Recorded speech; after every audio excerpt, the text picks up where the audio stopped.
चलिए आज एक दिलचस्प सवाल पर बात करते हैं। एक ऐसा रहस्य जिसे हम सब ने महसूस किया है, वो 2000 रुपए का नोट आखिर गया तो गया कहाँ? चलिए इस पूरी कहानी को समझते हैं। हाँ, यही सवाल। 2000 रुपए का नोट गया कहाँ? जरा सोचिए, वो गुलाबी सा नोट है ना, कुछ साल पहले तक तो हर जगह दिखता था, एटीएम से भी निकलता था, पर अब तो जैसे गायब ही हो गया है। तो हुआ क्या इसके साथ? आइए पता लगाते हैं। 1 मिनट के लिए सोचिए, आखिरी बार 2000 का नोट हाथ में कब आया था? शायद याद भी नहीं आ रहा होगा, है ना? हम में से ज्यादातर लोगों के लिए तो ये काफी पुरानी बात हो गई है। एक टाइम था जब ये नोट पर्स में होना बड़ी बात होती थी, और अब तो बस एक याद बनकर रह गया है। तो इसकी पूरी कहानी समझने के लिए ना हमें थोड़ा पीछे चलना होगा, साल 2016 में। वो दौर तो सबको याद ही होगा, नोटबंदी का, जब 500 और 1000 रुपए के पुराने नोट रातों रात बंद कर दिए गए थे और पूरे देश में कैश की जबरदस्त कमी हो गई थी। तो उसी कैश की कमी को जल्दी से जल्दी भरने के लिए, मार्केट में वापस पैसा लाने के लिए, जिसे रीमोनेटाइजेशन भी कहते हैं, सरकार ये 2000 रुपए का नोट लेकर आई। इसका सीधा सा मकसद था, बस एक ही मकसद, कि बाजार में फटाफट कैश पहुंचाया जाए और जो हालात बिगड़े थे उन्हें संभाला जाए।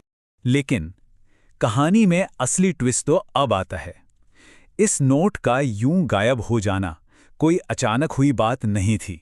नहीं, ये एक पूरी प्लानिंग का हिस्सा था, एक सोची समझी, धीरे धीरे चलाई गई प्रक्रिया।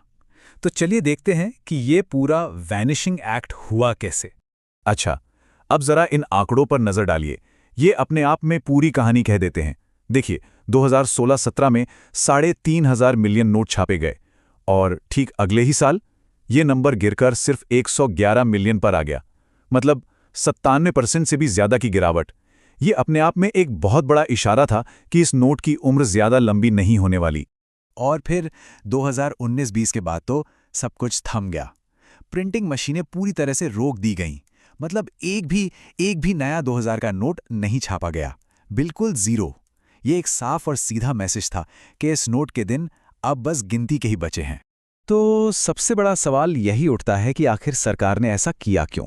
वैसे देखिए, ऑफिशियली तो कोई कारण नहीं बताया गया, पर जो अनऑफिशियल वजह हैं वो काफी हद तक साफ हैं। इसका लॉजिक बहुत सिंपल है।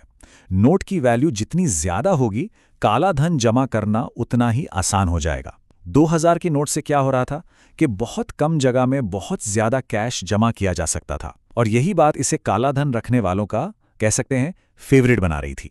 इसको ना ऐसे समझते हैं, मान लीजिए एक बॉक्स है, उसमें अगर 500 के नोट रखेंगे तो 10 लाख रुपए आएंगे, पर उसी बॉक्स में अगर 2000 के नोट रखेंगे तो पूरे 40 लाख रुपए आ जाएंगे।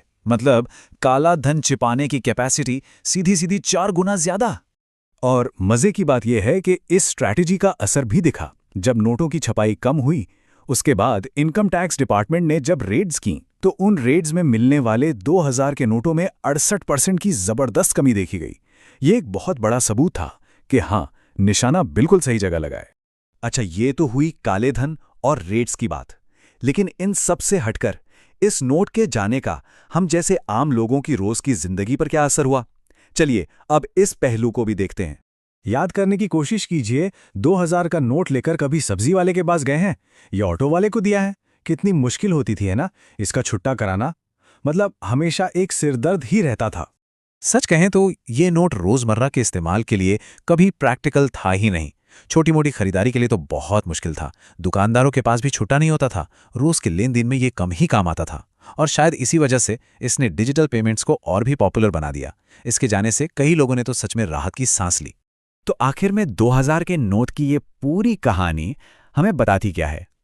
क्या ये काले धन पर एक मास्टर स्ट्रोक था, या फिर नोटबंदी के बाद जो जरूरत आन पड़ी थी उसे पूरा करने के लिए किया गया सिर्फ एक एक्सपेरिमेंट? शायद इसका जवाब इन दोनों के कहीं बीच में है। एक बात तो तय है, इस नोट की उम्र भले ही कम रही हो, पर भारतीय अर्थव्यवस्था पर यह अपनी एक गहरी छाप जरूर छोड़ गया।